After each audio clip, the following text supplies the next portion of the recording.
Happy Monday, Cross Church family, or whatever day you happen to be catching this. But I'm Brandon Bowen, and I'm back again with another Elder Devotional for you this week.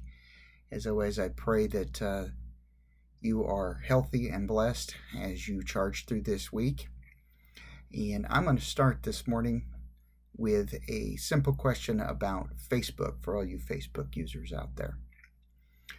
Have you ever been thumbing through Facebook and happened to come across a friend of a friend, say somebody 2, 3, 4 degrees separated from you, but it's somebody you know, and all of a sudden their relationship status says it's complicated? And you're like, gosh, I want to know, but I don't want to know. Would it be rude to ask? And it's just like this thing where you're like, well, I guess I'll leave that alone, and I'll find out at some point what's going on, what happened.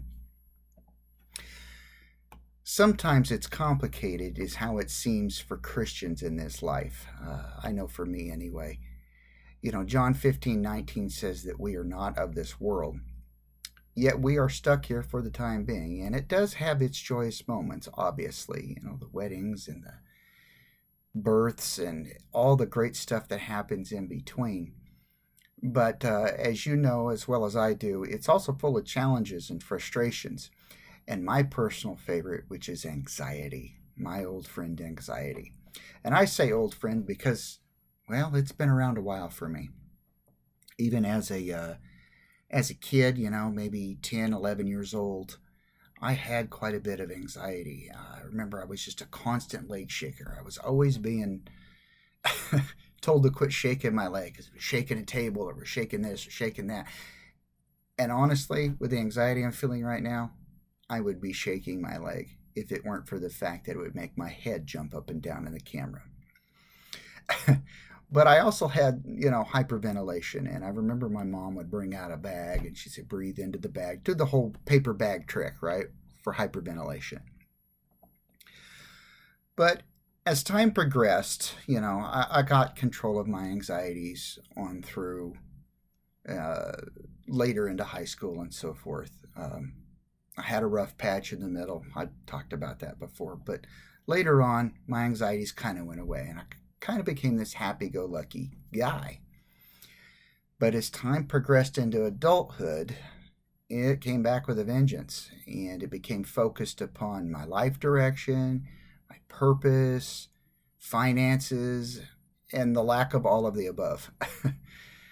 But rather than deal with it all by giving my troubles to God, by just coming before Him and laying them at His feet like we should do, I chose to bury it all deep inside in what I believe is a typical dude move. And I think most of you gentlemen out there know exactly what I'm talking about. We bury our feelings and our fears and our anxieties.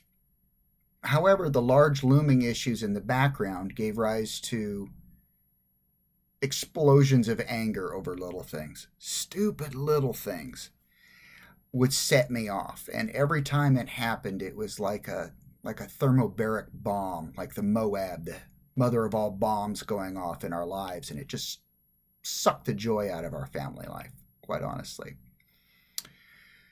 And so, yeah, even those little things would set me off. And so, so much for not sweating the small stuff, right?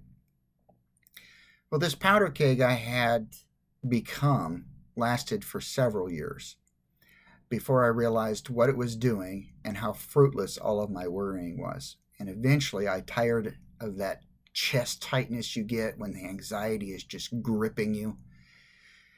And I got tired of emotionally damaging everyone around me because for a while there, people walked on eggshells. And it was difficult to confront that. And I praise God, and I thank God that He showed me another way. Now, that isn't to say that my life is anxiety free these days. I don't know anybody's, who is. And that I don't have to turn to Him regularly with my anxiety issues. But it has morphed and it's evolved and it's adapted to come at me a different way to do so. And only by God's grace and His mercy and wisdom and maybe just a teensy bit of maturity, I find myself better prepared against what feels at times like a constant barrage of fears. And some are big and some are small. And right now, one of the bigger ones is we've had a change in my workplace. 2 years ago, I went back to a place I had spent 13 years. And one of the individuals who was very instrumental in bringing me back, someone who has been there 28 years, and someone I worked very, very closely with, has decided to move on after all those years there. And in fact, this Monday, the 26th, when I go in, it'll be that first day where he's not there. And it's just kind of weird. And it kind of, I don't know, I would say just makes me wonder what the future is. And, the funny thing about changes like that is, like, for me anyway, if I were to get up and leave and go to a new job, why is it that seems like it's so much easier than changes happening around you at the job you're in? I don't know. When it's your choice, it's suddenly easier, because we can adapt. And I think in no small part, it's because we just want control. Years ago, I worked in a steel mill at North Star Steel in Kingman, Arizona. And we always had a phrase that went around the mill all the time. And it's an oldie and it's a goodie. And it's control what you can control. And I don't know if we used to say that because of the issues with the brand new technology we were using, or if it was the fact that the place had a literal immigrant railroad worker burial ground out back. I'm not kidding. That we always used to blame our issues on. But at the end of the day, control what you can control was kind of a mantra that we went with, because sometimes you just threw your hands up and was like, okay, it is what it is. But it was all about control. And as Christians, we must relinquish that control and just understand that God has a plan. And that just if we pay attention and are patient, He will let us in on what He's doing. And He'll do it when He's ready. We have to come to the realization that controlling everything we can control means not controlling anything at all, if that makes any sense. And that's only because our situations, whatever they are, great, small, little, tiny, huge, humongous, whatever, they all belong in His hands. And so today, I ask that we try leaving whatever is nagging us in His hands, as described in these two passages.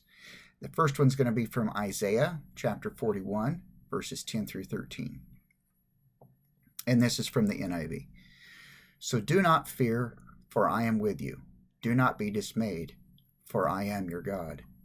I will strengthen you and help you. I will uphold you with my righteous right hand. All who rage against you, you will surely be ashamed. All who rage against you will surely be ashamed and disgraced. And those who oppose you will be as nothing and perish. And though you search for your enemies, you will not find them. Those who wage war against you will be as nothing at all. For I am the Lord your God, who takes hold of your right hand and says to you, do not fear, I will help you. And if you want to go ahead and substitute them and your enemies and all that other stuff in there that's referring to people and places and things, maybe we could just look at those as our anxieties, right? And they will be as nothing as all. They will be as nothing at all, it says there in verse 12. And 1 Peter chapter 5, 6 through 9, also in the NIV. It says, humble yourselves, therefore, under God's mighty hand, that He may lift you up in due time. Cast all your anxiety on Him, because He cares for you. Be alert and of sober mind. Your enemy, the devil, prowls around like a roaring lion, looking for someone to devour. Resist him, standing firm in the faith because you know that the family of believers throughout the world is undergoing the same kind of sufferings. Just realize today that you're not the only ones. You're not the only one who feels anxiety, who feels turmoil in their soul, in their mind. And just remember that we have to put it in God's hands. And He will use those same hands to also shelter you and hold you up, as has been stated in those two passages from the Bible. I pray this helps someone today. I know it helped me a bit as I went through it and faced some of my own anxieties, just looking into how I could bring something to y'all today. And I hope it's encouraged someone and that it's brought some light at the end of the tunnel. Thank you all. You have a great day.